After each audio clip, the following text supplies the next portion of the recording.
ito po ay pansariling pangalan ng lumikha. Ang Allah, ito ay salitang Arabic na ibig sabihin na siya ay nag-iisang creator.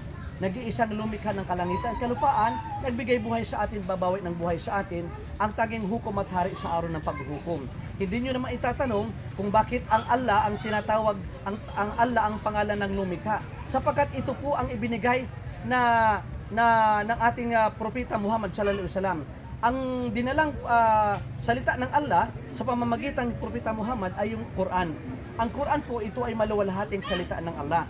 Ito po ang walang dagdag, walang bawas, eksakto po ito na sinasabi dito na la ilaha illallah. Iisa lamang ang dapat pagkukulan ng pagsamba, la ilaha illallah, walang ibang Diyos maliban sa Allah. Ngayon kapatid, ang Allah ang siyang nabigay buhay sa atin, babawi ng buhay, na kung saan pinahintulutan tayo mabuhay mula sa pagtulog. Ibig sabihin, maraming mga taong hindi na umabot sa mga araw na ito. Ang nanay ko nauna na, may mga kabatch ako na mga bata pa na nauna na sa atin. Maraming mga iba't ibang klaseng tao, mga artista, politiko, mayaman, mahirap, na hindi na umabot sa mga araw na ito. Sapagkat sinabi ng Allah, kullu nafsin da'ikatul maut. Lahat ng may buhay makakatikim, makakaranas ng kamatayan. Inna lillahi wa inna ilaihi raji'un. Ang Allah, ang Rab, ang ating Panginoon, ay siya ay namamahala sa atin. At sa kanya tayo ay magsisipagbalikan. Wa inna illa rabbina lamunqalibun. Talaga sa Panginoon tayo ay magbabalik. Ngayon, hindi natin alam ang mangyayari mamaya bukas. Kahapon ay lumipas na. Mamaya bukas hindi natin alam ang mangyayari. Sino ngayon ang susunod na mamamatay? Tayong mga nabubuhay. Pero ito ay ghaib, inilihim ng Allah. Kung sino ito ay ghaib, ibig sabihin inilihim ng Allah kung sino sa atin ang susunod na mamamatay. Pero sigurado yan, lahat ng may buhay, makakatikim, makakaranas ng kamatayan. Ano nga pala ang ating gagawin para tayo magkaroon ng kasiguraduhan ng kaligtasan ng ating kaluluwa?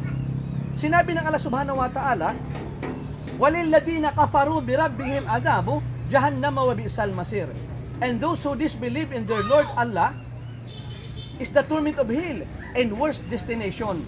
Ang sino mang hindi naniniwala sa Diyos, sa Allah, ay para sa kanila ay kaparusahan sa impyernong apoy. Samantala, innal ladhina yakshawna rabbahum bil ghaibi lahum magfiratun wa ajrun kabir. Ang ibig sabihin na sino man ang naniniwala sa God, sa Panginoon, sa Allah, na kahit hindi mo siya nakita at pinaniniwalaan mo ang kaparusahan sa kabilang buhay, matatanggap natin ang kapatawaran at biyaya ng Allah. Ibig sabihin, napakainam na tayo ay naniniwala. Halimbawa, hindi pa natin napuntahan ang ibang bansa, pero naniniwala tayo na may ibang bansa. Hindi pa natin napuntahan ang buwan, pero naniniwala tayo na ang buwan na yan ay talagang nilikha ng Allah yan. Hindi natin nakikita ang mga iba't ibang mga lahi, pero naniniwala tayo na mayroong ganyang lahi. Ano po? Sa madaling salita kapatid, pinakamainam sa atin ang may pananampalataya paniniwala. Sapagkat ang sino mang walang pananampalataya sa lumikha, kaparusahan sa impyernong apoy na kung saan itatapon siya sa pinakamailalim na hukay kung tawagin ay impyerno.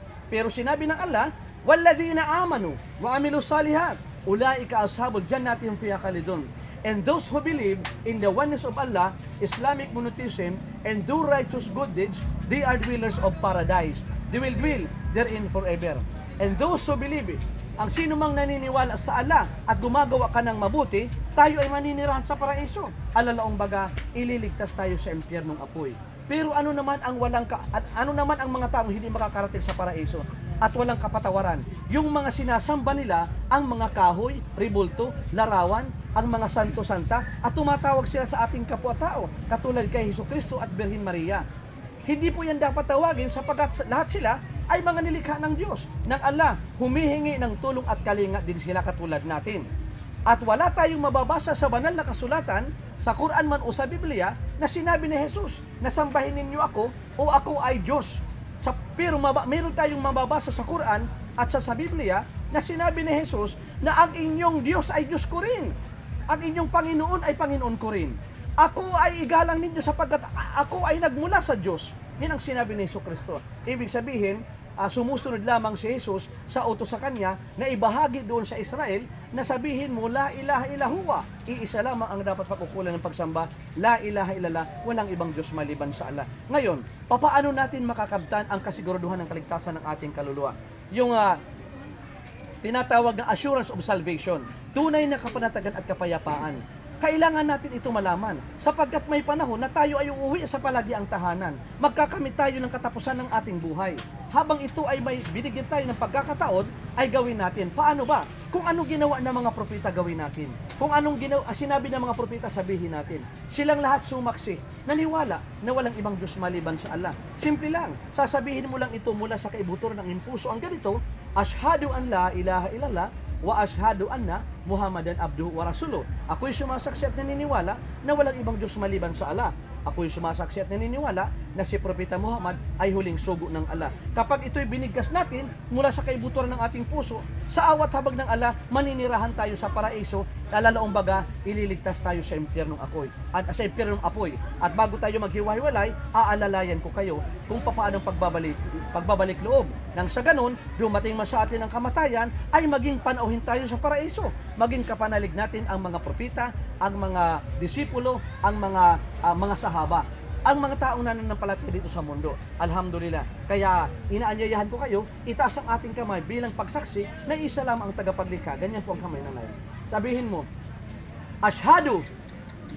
Ulitin nyo, Ashhadu an la ilaha illallah wa ashhadu anna Muhammadan abduhu wa rasuluh. Ako'y sumasaksi at naniniwala na walang ibang Diyos na dapat sambahin maliban sa Allah.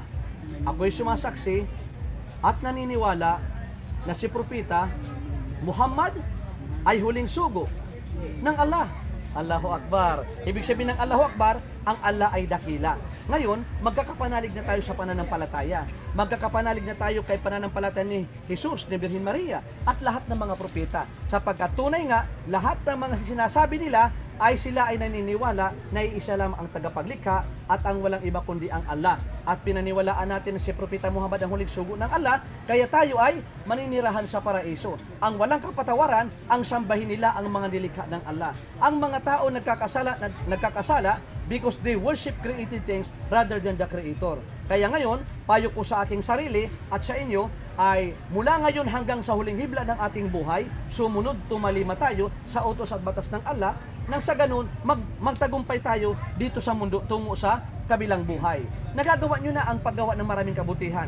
Pagmamahal, paggalang sa asawa, paggalang sa magulang, paggalang sa kapwa-tao, pagrespeto sa kanila, nagagawa na natin. At nagawa na natin ang pinakamahalaga, ang pagsaksi na walang ibang Diyos maliban sa Allah. Ito lamang po ang paraan ng pagbabalik loob. Assalamualaikum. Sabihin nyo, wa alaikumussalam.